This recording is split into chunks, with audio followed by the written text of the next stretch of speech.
Okay, guys, here we go. I'm gonna try this one more time since I recorded last time and it was all a bunch of no sound. So just one more time. All right, the Age of Jackson is going to cover our chapter 9, I believe. So I have to double check on that one. Sorry, kind of been a busy day. Just got back. Hallie's taking a nap. And she was good with her surgery and everything, so we're going to get going with this here. Before we get rolling, first things first, to just check out this essential question. You guys can think about this as you are pushing through this PowerPoint presentation or going through your reading or things like that. Just to kind of make sure that you are solid on this concept, right? So I'm not going to read it to you. You guys can read this, pause it, whatever. Take a screenshot, however you want to do it. But we'll keep pushing forward. Okay, Jacksonian democracy. Just kind of let you guys know kind of how Andrew Jackson was in general. He was pretty much the no-nonsense president that was in the White House. Andrew Jackson was called a spade. The spade who called people spade. I mean, he was one who he didn't really run for popularity contests. He was one that was just kind of, he was who he was, a man of the common people. So the politics of the common man is what really kind of set him apart and really kind of gained a lot of support for him. He didn't agree with the concept of the Bank of the United States. He thought it gave too much control of money to the rich. Rich banks out east, wealthy landowners, things like that. So he vetoed a great deal of policies that were involved with that. He didn't agree with Supreme Court decisions that gave Cherokee Nation a status of being like a sovereign nation. So, I mean, he was a flawed individual. He didn't get along with Chief Justice John Marshall. So, I mean, he's just kind of an interesting person. And, I mean, a couple of things on here, and it will come back up. But if you look down through here, right, just kind of some of the things that he believes in and pushed for. Universal male suffrage. Okay, he wants more voting rights for men. White people, not anybody else besides getting rid of the whole requirement of religious and property requirements. So that's kind of interesting. Is very much pro-democracy, but not necessarily for minorities or women. So kind of take that with what you will.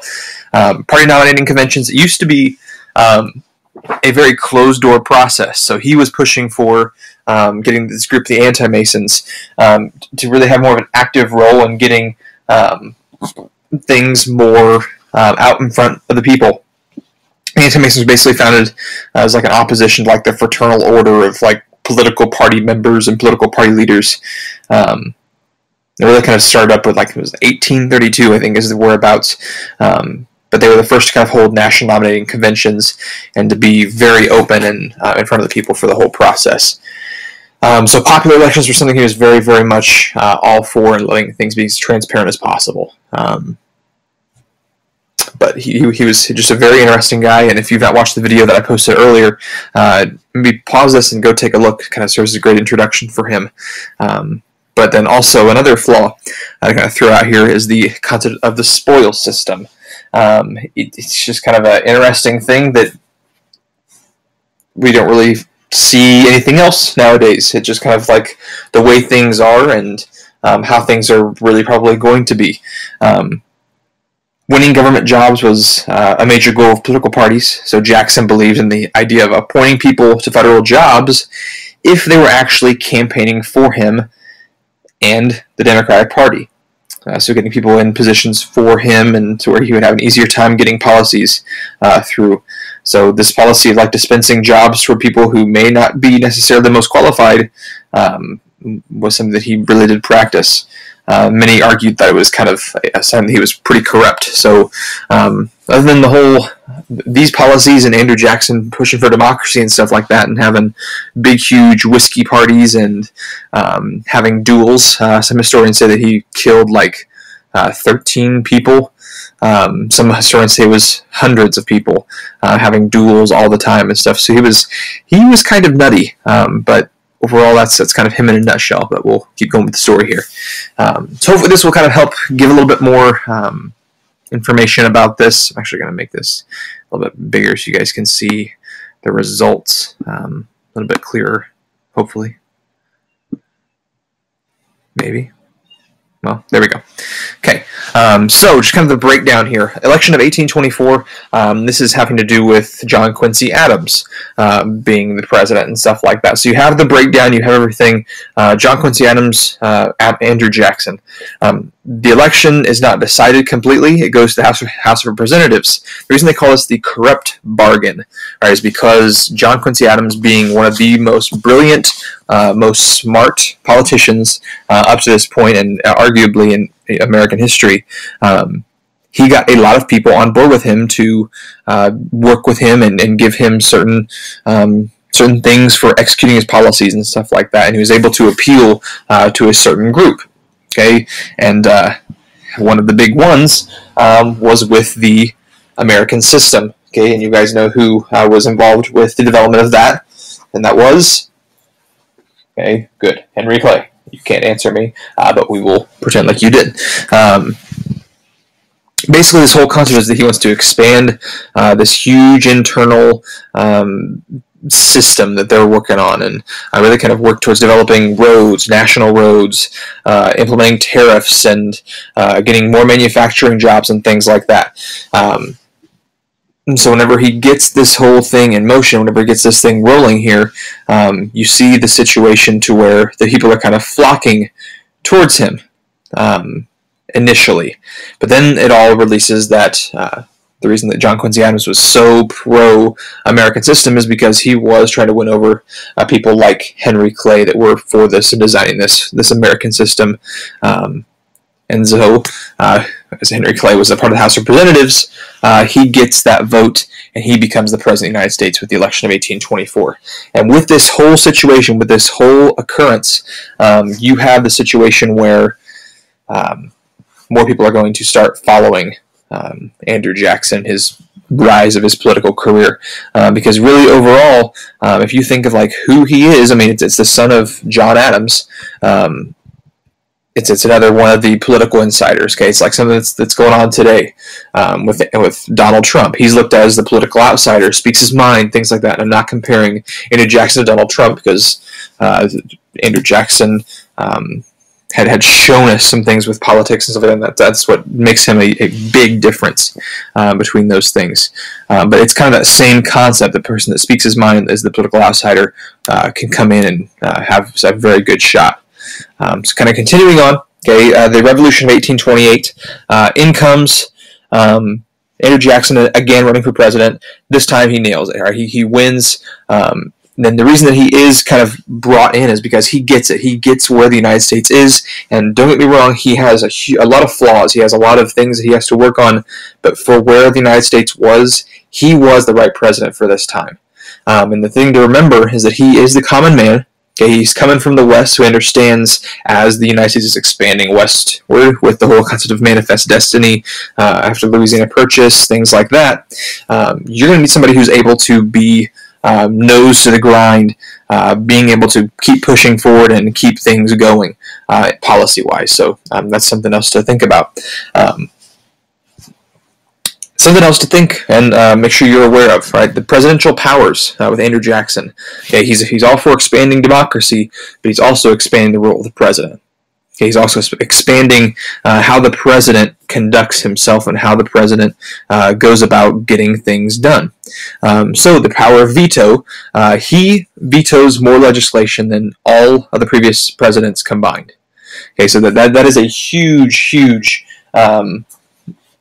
concept, right? The idea that if you don't get along with Congress or you don't get along with anybody, you can veto their legislation and try to jam your views down the pike to get things done. Another concept is the Maryville Road Bill. It's one basically designed for internal improvements. It's going to use large federal funds, but it was vetoed by Jackson because it lay completely within Henry Clay's home state of Kentucky. And why would you spend a massive amount of money on something that's only going to benefit one state? So he vetoed that. This is also one of the first steps towards fighting what's called pork barrel spending, where it's basically something is jammed into a bill to help get support for it, or like bribing a congressman so that it can benefit his home state. And he was strongly against this concept and this practice. The Eaton Affair. Okay, that's a little bit different, but I mean, I'm trying to find my notes and what I wrote down with this one. With the Eaton affair, you had the situation where things become very politically corrupt, and how he becomes almost obsessive with what other people think about him. And so you have the situation where Calhoun, who's a Secretary of State first go around, but then you start to see that he is starting to appeal to other political parties and other political aspirations. So, as he becomes fearful that he's going to plot against him and work with the enemy, quote unquote, he shifts, he cleans house, and gets rid of a lot of his cabinet members, and switches gears and gets more people on boards. That's where he makes the switch over to Martin Van Buren, who was actually a very, very successful choice for him in terms of like getting things done and being the one who will go to battle for him legislatively, and then also including other people on with the whole concept. But he was actually a rival of Calhoun, to where it was not really a shock that they would actually do those things. But Van Buren was a very skilled politician who advised Jackson through a ton of political crises and federal fund projects and things like that, and really kind of helped lead him through the nullification crisis. So the fact that he became president after Jackson really kind of testifies to the whole concept that, you know, he knew his stuff, and he would be a very, very good and influential president later on. But he was kind of dealt a very bad hand with what was going to come. But we'll stay focused for now. The power struggles. So lots of things here to talk about real quick. This stuff is really pretty basic, pretty overarching. But I mean, just to make sure and to tone you guys in and make sure you're aware of some of these situations. Indian Removal Act. So this was a huge situation, a huge crisis on the hands of Andrew Jackson. It was a big blemish on his record and things like that. Basically, with the Marshall Court, right, the Cherokee Nation versus Georgia, then also Worcester versus Georgia. It leads to the Trail of Tears, where Indians are forcibly removed from the South and forced to march out west with military supervision. Not many resources. People starve. There's lots of crime, murder. It's really just a horrible situation. We'll look at some primary sources in class for our flipped weeks. But basically, John Marshall gets the ruling, right? Cherokee Nation, these group of Native Americans, they are their own quote-unquote nation, or they are their own group of people, and they have to be respected and tolerated. Andrew Jackson, being the man that he was, says, all right, this is John Marshall's ruling, now let him try to enforce it. And he basically ignores the ruling, enforces the Trail of Tears, and removes the Indians from the South to where he can keep pushing forward. So kind of interesting that he would ignore Supreme Court, a man who was upstanding for the law, for the process, but he ignores the Supreme Court. So that is really kind of a blemish for him that he really is going to struggle to overcome. Nullification crisis, all right, we've talked about this before. Now just real brief overview. Okay, the Tariff of Abominations, to kind of understand what that was, it became a kind of a states' rights thing, I'm trying to think how to explain it. Kind of a mindset that it was, oh, this is the northern Yankees against the southern people wanting to punish us, wanting to make us foot the bill for everything and things like that. But really, all it was trying to get or revitalize and get more jobs, more development, as he was for infrastructure and for manufacturing jobs. So he's wanting to place taxes on imports, exports. Okay, so he's wanting to kind of cut off the whole concept of bringing in or giving money to other locations. But who's that going to affect? Mostly the South, because they have got so many ports and so many things coming in and out that they're going to have a huge situation with that. But kind of continuing on with this to understand a little bit better, the tariff itself is not good. I mean, any type of tariff that comes into effect, you're going to see jobs suffer. You're going to see government income rise, but at the same time, and this early on in our history, businesses are not prone to accepting these types of things. So with that whole concept, you have the situation where it's coming down to South Carolina saying, hey, we don't like it, we're going to ignore your federal law. And that never really works out at any point in history. So that actually leads to the Webster-Haynes debates. Basically, this takes place in like 1830 in the Senate. Yes, 1830, I can read now. Argue basically that the government endangered the Union by imposing a policy that would cause a lot of hardships for one section of the country to benefit another.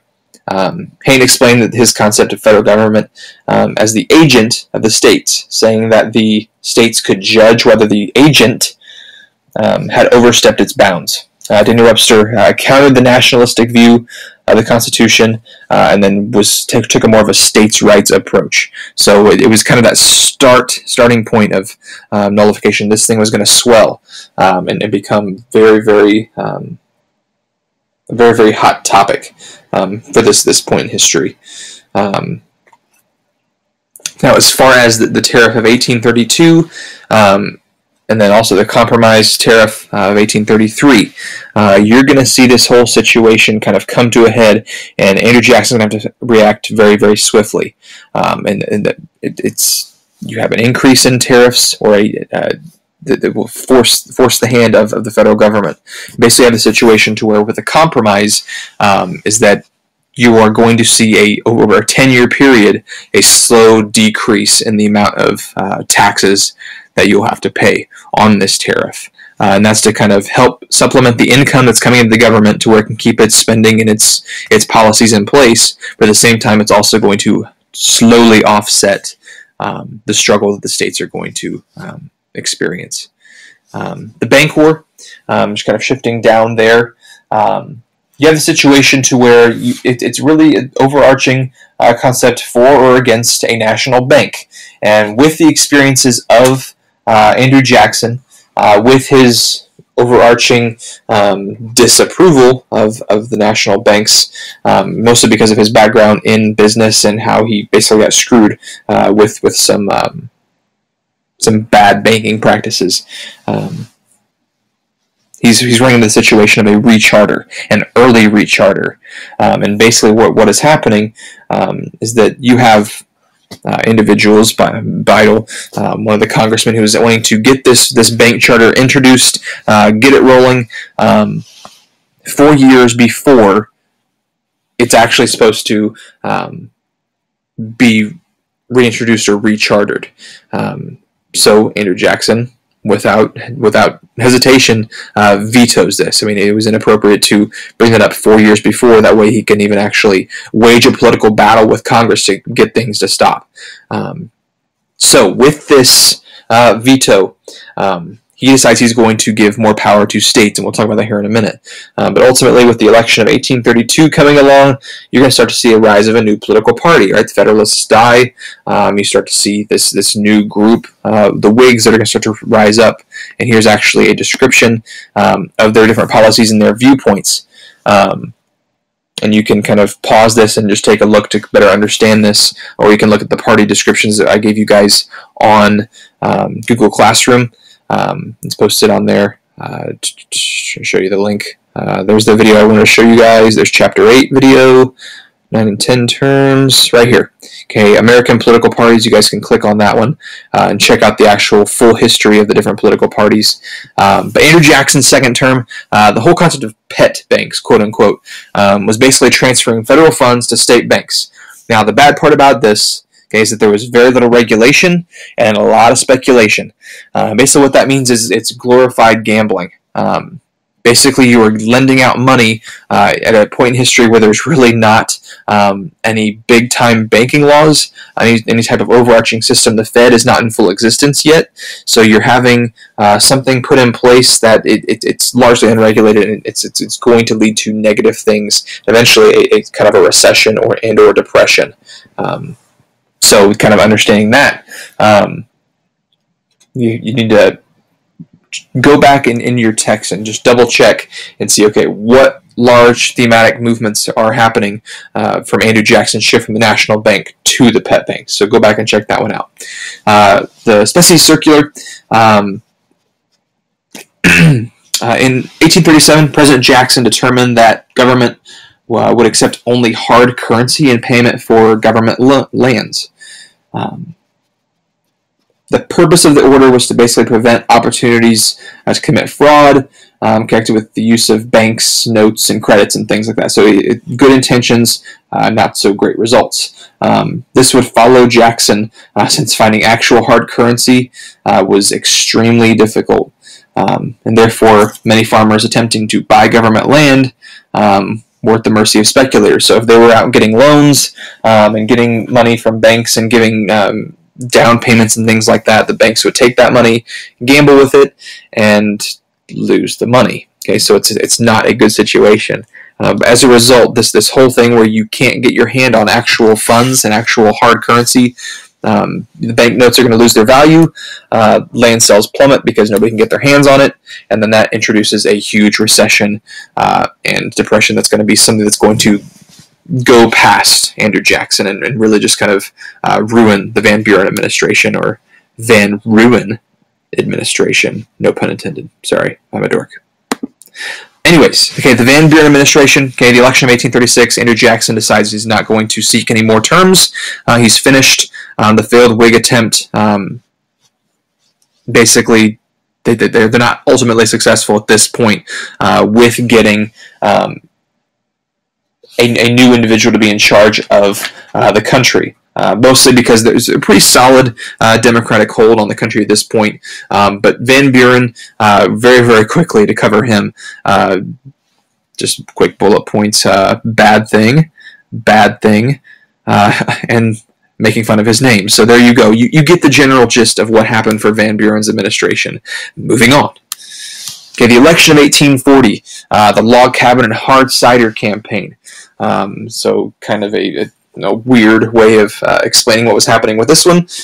But William Henry Harrison, okay, the Hoosier, comes onto the political field here. Harrison becomes president in 1840. He was nominated by the Whigs. He had an impressive record, very, very impressive record for fighting at the Battle of Tippecanoe against the Shawnee in 1811. So he had a military background. Former governor of Indiana Territories, congressman and senator from Ohio. Those are some of his more notable positions. His running mate was John Tyler. So Tippecanoe and Tyler too was kind of the motto, getting those guys in the White House. And this whole Log Cabin and Hard Cider campaign was to portray him as someone who is an everyday average Joe. Okay, so I mean, and he attracted a large number of white individuals to try to win over the people who liked Jackson and wanted to see another person like Jackson involved in the White House, to be another common man individual. But when he holds his acceptance speech for 90 minutes in the pouring rain, he gets sick and then dies 31 days after giving the speech. So in comes the Democrat in Whig's clothing, John Tyler, to be the next president. So the first VP to assume the presidency in history. So that's a very key point to kind of note, and we will talk about that and investigate this a little bit further in class and as to what his policies were and things of that nature. So that is it for this chapter. Hopefully this helped you guys, and then we will talk about it more in class.